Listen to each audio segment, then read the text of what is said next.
السلام عليكم. الفيديو ده مهم قوي. اتفرجت على فيديو منتشر في تركيا للمصريين اللي بيناموا في الشارع. بالنسبة للجماعة اللي هم العصابة المصرية اللي بيشتغلوا في التهريب، اللي بينصبوا على الناس في مصر، بينصبوا على أهل العيال اللي مش فاهمة حاجة، العيال القاصر ومش فاهمين حاجة، وبيزرع له ورد ويقول له هتدفع 600,000 و500,000 جنيه، يعني نص مليون جنيه، وابنك هيروح هبعته أوروبا وهيروح هناك يركب طيارات وهيبقى صاحب فنادق وهيبقى ويعمل لك البحر طحينة. وانت حول الله يا ربي أب نفسك ابنك يبقى كويس بره البلد اللي فيها انتهاك حقوق الإنسان وما فيهاش عدل ولا كرامة ولا أي حاجة. فانت بتقول ابني يطلع بره يشوف مصلحته بعيد عن هنا أحسن. انت كده ما بتفيدهوش، ما بتعملوش الفايدة. انت كده بتأذي ابنك وبتأذي نفسك. شوف، عشان افهمك حاجة عشان بس تصدق وتقتنع. الموضوع مش زي ما المهرب او العصابة في مصر بيوصلوه لك، لا. المهرب بياخد منك نص مليون جنيه، بياخد ابنك يبيعه لعصابة هو نفسه ما يعرفهمش عن طريق التليفونات. العصابات دي بتاخدهم بيرموهم في مراكب ما تنفعش للاستهلاك الآدمي نهائي، بتبقى منتهية ومرمية.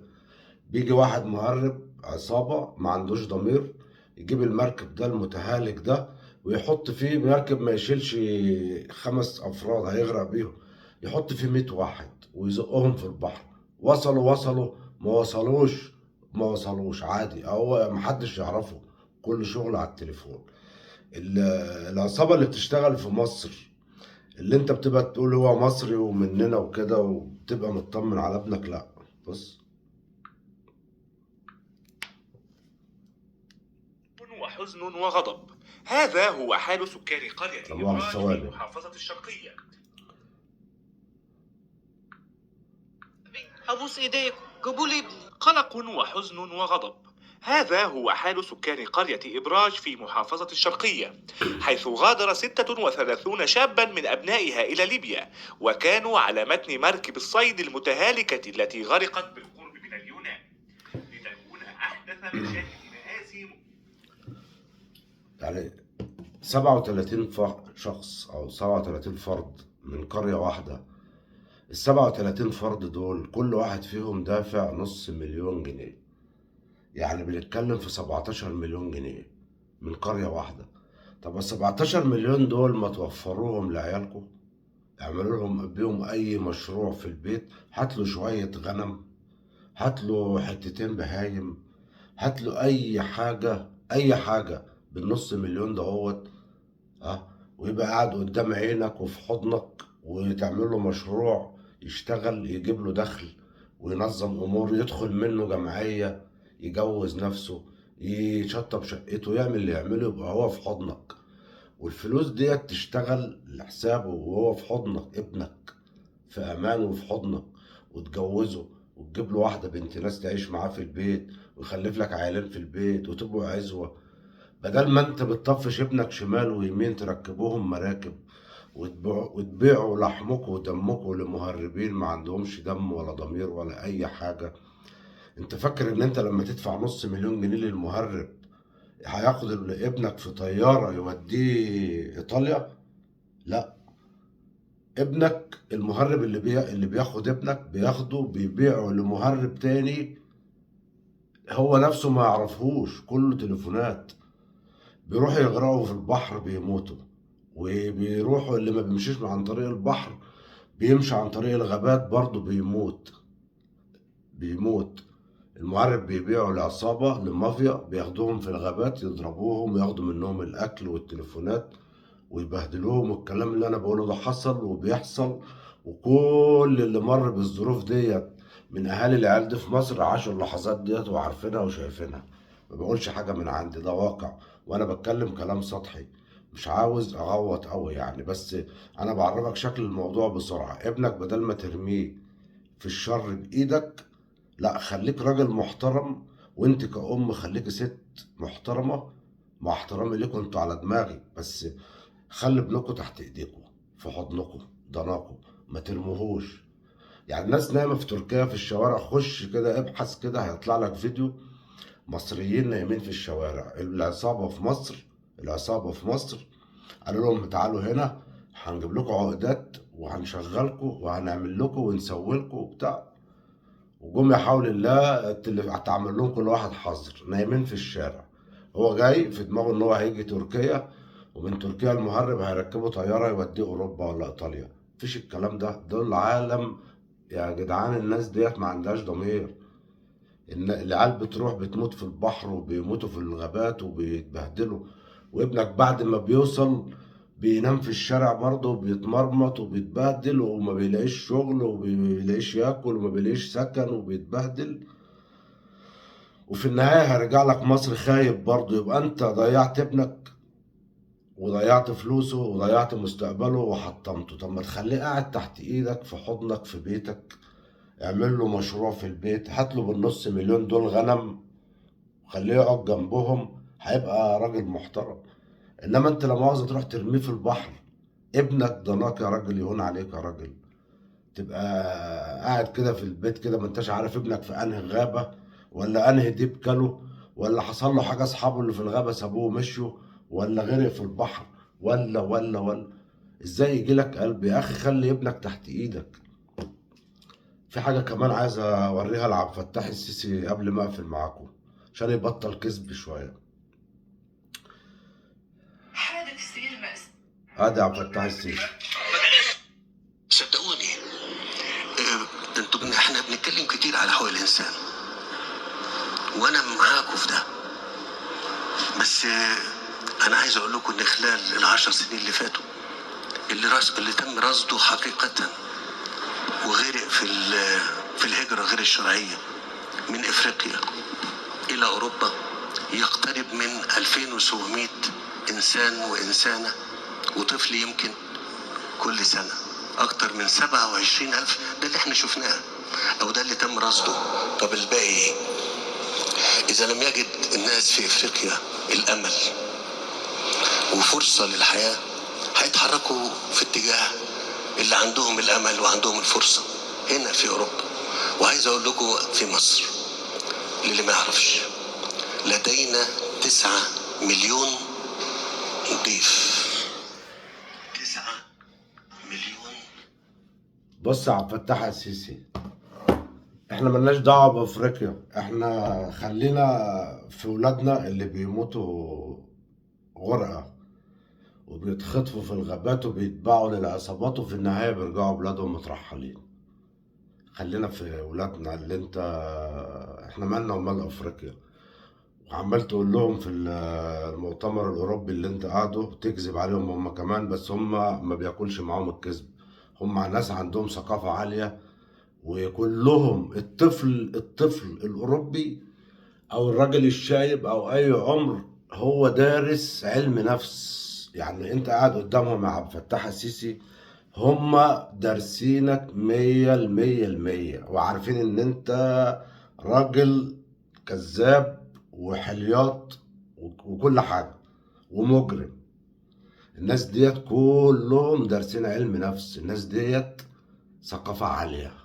انت ما تفكرش ان انت مفتح، لا، انت جنبيهم صرصار وانت حقيقتك صرصار. احنا عندنا في مصر عبد الفتاح السيسي 60% شباب مصر، 60% من شعب مصر شباب. يعني 60% من شعب مصر طاقة عمل. يعني عندنا مليون مصر فيها 1,000,000 كيلو متر مربع، فيها 187 كيلو قناة السويس، فيها 4500 شواطئ أبيض وأحمر، فيها مناجم ذهب دفنها الملك فاروق للأجيال اللي هي إحنا. أنتوا بتقطعوا منها وتبيعوا بره. 60% من شباب مصر طاقة عمل، طاقة عمل. أنت رميتهم في البحور. يعني في إيطاليا، شايف المهزلة بتاعت المصريين في إيطاليا؟ شايف المهزلة بتاعت المصريين في ليبيا؟ شايف المهزلة بتاعت المصريين في تركيا؟ شايف المهزلة بتاعت المصريين جوه البلد. والله العظيم لو اوريك حاجه، لو انت راجل فعلا عندك دم وراجل بتفهم وعندك اي نوع من انواع الانسانيه، اه، ترد على الفيديو اللي انا بجيبه لك عشوائي ده. Ga goed voorbereid de winter in. اتفرج يا عم الحاج على الفيديو بتاعك ده كده لو سمحت، لو سمحت. اه. عام يذهب وآخر يأتي وكل شيء فيك يزداد سوءا يا وطني.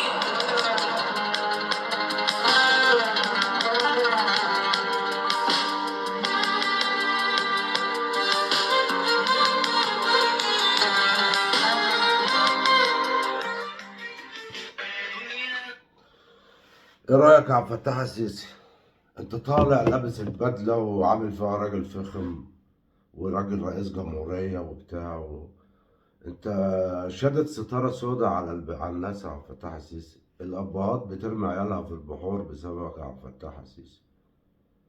الابهات بترمي عيالها في الغابات من غير ما يعرفوا. هو فاكر ان ابنه هيطلع هجرة غير شرعية دي، المهرب هياخده في طيارة ويوديه ايطاليا ويقول له باي باي. لا، المهرب اللي بياخد ابنك دوت يا عم الحاج او يا امي، يا اللي بترمي ابنك خليه في حضنك. النص مليون اللي بياخده المهرب دوت وفريه لابنك، اعملوا له بيه مشروع. ده انت لو هتجيبي له شوية غنم تحطهم في الدار، الصوف اللي هيقصوا منهم، الصوف اللي هيتقص منهم هيجيب له فلوس. ها، ويربي ويبقى راجل معلم كده ويشغل فلوسه ويقعد في حضن كده، في حضن امه وفي حضن ابوه. ولا بحر ولا ليبيا. لا، الناس بتروح ليبيا، العصابات في ليبيا، ليبيا فاهمة ده، ليبيا دي كلها اصلا دولة مافيا، مفيش فيها امان ولا زي ما انت فاهم. لا، ده عصابات مسلحة بعربيات جيب بيدوروا على المهاجرين في مخزن، في صحراء، في اي حته يخطفوهم، ياخدوا عليهم فيديو يضربوهم وياخدوا عليهم فيديو. واللي بيتقتل واللي بيعدي بيروح يركب مركب بيغرق في الطريق وهو كده وخلاص. ومركب ما تشيلش بني ادم واحد بيحط فيها 100 بني ادم. مركب ما تشيلش بني ادم واحد بيحط فيها 100. ما تخلوا عيالكم تحت ايديكم وسيبوكم من شغل الناس اللي انتوا المهربين والعصابات بتاعت مصر ديت. زي هما بيضحكوا على الناس المكاتب في مصر. في مكاتب في مصر بتشتغل العيال الشباب، بيقول لهم تعالوا سفركم تركيا، عقودات عمل و 5000 يورو في الشهر ومش عارف ايه. 5000 يورو ايه في الشهر ايه؟ ده التركي إيه الشهر بتاعه ما بيعملش 700 دولار ولا 700 يورو، وبيدفع منهم 300 ايجار. انتوا بتعملوا في الناس ليه كده؟ وبعدين اصلا لو في رقابه اداريه، يعني ابن عبد الفتاح السيسي ماسك الرقابه الاداريه. الرقابه الاداريه، انت فين يا ابن عبد الفتاح السيسي يا بتاع الرقابه الاداريه؟ ها، يا بتاع الرقابه الاداريه، ما توقف المهزله دي تقول لابوك احترم نفسه. ها، البلد ديت بتاعت العيال اللي بتموت دي، ما تخلوا العيال دي في بلادها على ارضهم. ها، ويعيشوا عيشة كريمة بدل ما يترموا في البحور ويتحرموا من أهليهم والكلام ده. ما تحترموا نفسكم يا أولاد عبد الفتاح السيسي. انتوا يا أولاد عبد الفتاح السيسي أبوكوا اعتبروا إن هو راجل جلده تخين وما بيحسش وما بيشوفش، والعصابة اللي حواليه عامياله عينيه وبيضحكوا عليه. خليكم انتوا مفتحين. انتوا ناس بتحكموا الدولة، واحد في الرقابة الإدارية وواحد ماسك المخابرات العامة. يا أخي ينعل أبو دي لأبو دي. انتوا مناظر في البلد، انتوا منظر في البلد. انتوا جايين تشتغلونا ولا جايين تموتونا ولا جايين تقهرونا ولا جايين تنتهكوا حقوقنا ولا ايه ولا ايه ولا ايه ولا ايه ولا ايه؟ فين المدعي العام؟ فين حقوق الإنسان في مصر؟ فين؟ انت عمال تضحك علينا عبد الفتاح السيسي. احنا ما بقيناش عارفين عدد المصريين اللي ماتوا في البحور وفي الغابات، ما بقيناش عارفين عددهم. يا جدعان اتقوا الله في الناس بقى، حرام عليكم. اتقوا الله في الناس، حرام عليكم. انتوا بتدوروا على المنظرة ليه؟ وعلى الذهب وعلى القصور وعلى الطيارات وعلى السرقات وعلى وتقعد تجيب سلاح من بره وتاخد منه فوائد عمولة، وخلاص. وهو كده ومشحت الشعب وممشيه على وشه. واللي عنده عيل بيروح يستلف له فلوس عشان يهربه بره مصر، والعيل يروح يموت في بحر ويموت في غابة، المهربين ينصبوا عليه. في النهاية خالص بعد ده كله بيرجع مترحل لك كأب. ابنك ده اللي انت رميته ده بيرجع مترحل لك تاني، وبيرجع خايب، وبيرجع مش نافع. اتقوا الله في عيالكم، اتقوا الله في عيالكم، وما تصدقوش المهربين. المهرب بياخد ابنك يبيعه للمافيات وهو ما يعرفش حاجة عنهم ولا بيشوفهم، كل شغل تليفونات. المهرب بياخد ابنك يبيعه. يعني انت بتدي فلوس للمهرب ده وهو قاعد بيشيش كده، بياخد منك فلوس، ياخد ابنك يبيعه لمهرب مافيا واحد ما يعرفوش بالتليفون، عصابات عارفين بعض بالتليفون. ياخد ابنك يبيعه وهو قاعد بيشيش. ابنك راح بقى وقع غرق في بحر، مات في غابة، حصل له تعب في الغابة وقعد صحابه سابوه ومشوا، جت ديابة كلته. يا جدعان اتقوا الله في عيالكم، اتقوا الله في عيالكم. انا بشوف مناظر تخلي الشعر يبيض، ما برضاش اطلعها على التليفون عشان ما يقفلوش الصفحة. السلام عليكم.